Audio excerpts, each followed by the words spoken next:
Hello and welcome to Wednesday Word from the Free Methodist Church of Santa Barbara.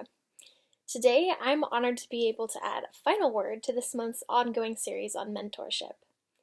Throughout this month, Doug, Russell, and Suzette have all encouraged us to think about who God may have put on our hearts to mentor, or to be mentored by. I would like to add to that a suggestion that we think beyond the most obvious people whose lives we could impact, or who could impact our own. I would like to encourage you to think about how God may be asking you to step outside your comfort zone when it comes to opportunities to mentor, or to be mentored in your life.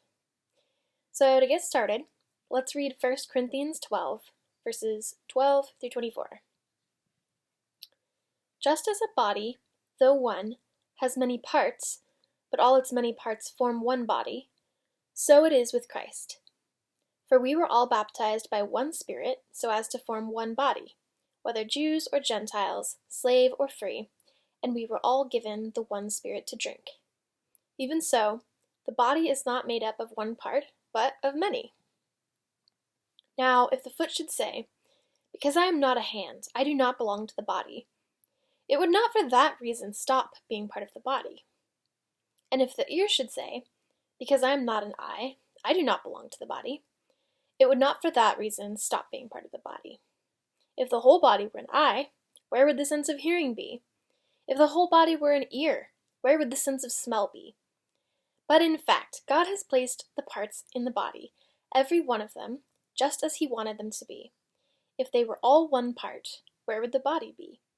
As it is, there are many parts, but one body. The eye cannot say to the hand, "I don't need you," and the head cannot say to the feet, "I don't need you." On the contrary, those parts of the body that seem to be weaker are indispensable, and the parts that we think are less honorable we treat with special honor. And the parts that are unpresentable are treated with special modesty, while our presentable parts need no special treatment. But God has put the body together, giving greater honor to the parts that lacked it, so that there should be no division in the body, but that its parts should have equal concern for each other.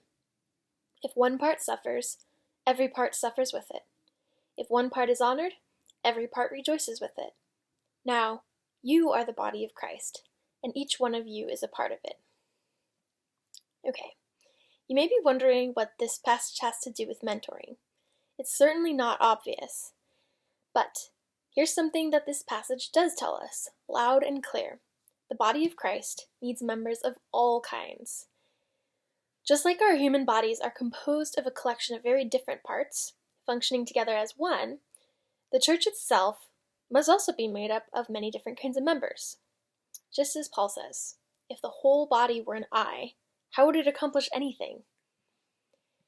What this means for us practically, in thinking about our lives together as Christians, is that we need people with very diverse skills, backgrounds, and perspectives to have a healthy body as a church. We need people with all different kinds of spiritual gifts, but we also need people who have experienced different life circumstances and backgrounds.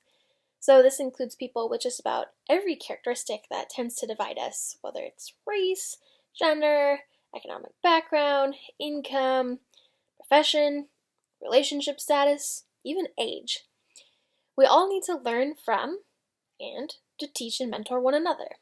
This is incredibly important for the ongoing health of any church. But building up a church body that brings together such a diverse group of people just isn't that easy. So one of the main obstacles to building a diverse body is that we, as humans, have a tendency to focus on connections with people who are the most like us. Think about how people typically choose who they will mentor. I'm sure you've heard people say about their mentee, "Oh, they remind me so much of myself when I was younger," or "I really see aspects of myself in them." There's nothing inherently wrong with this. And of course, throughout time in a mentoring relationship, it's also natural for people to learn mutually from one another and adopt traits and mindsets that they learn from the other person. Mentoring does actually tend to make us a little bit more like the person that we're in this unique relationship with, and it goes both ways. However, this can become a bit of a limiting factor if we're trying to build a church that's composed of diverse and different kinds of members. Well, one reason for this is because mentors, in many ways, serve as gatekeepers. This is true in just about any kind of organization. It's definitely not limited to the church. Mentors play a very important role in determining whether or not an individual person feels welcome and included within a group. Mentors take the time to learn who we are, what we care about, what our strengths are. They encourage us and help us develop into people we're meant to be. Through lots of listening, asking the right questions, and encouragement, they help us to find and develop our God-given strengths. If you have a person, or better yet, a group of people who are dedicated to bringing this out in you, you will feel a stronger sense of belonging. Being seen and being known is so critical to being able to grow within a community. Not only does mentorship kind of create this sense of inclusion within the church, it's also how the church leaders of tomorrow are developed. So in the same way that we need diverse members of the church body, we also need to learn from many different kinds of leaders within the church. But before anyone can begin the long, difficult journey towards leadership, first, they have to be invited to do so. Mentors are the ones who do this inviting. So, what does this look like? Well, mentors know the unique strengths of the person whose life they're investing into. They are better able to nudge people towards opportunities for growth and leadership because of this. People who have the potential to become future leaders really need that first push from a mentor to get them on the right path.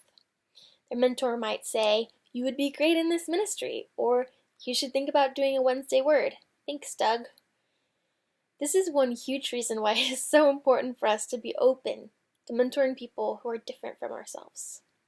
If we're only willing to mentor people who remind us of ourselves, we'll continue to end up with new leaders in the church who are very similar.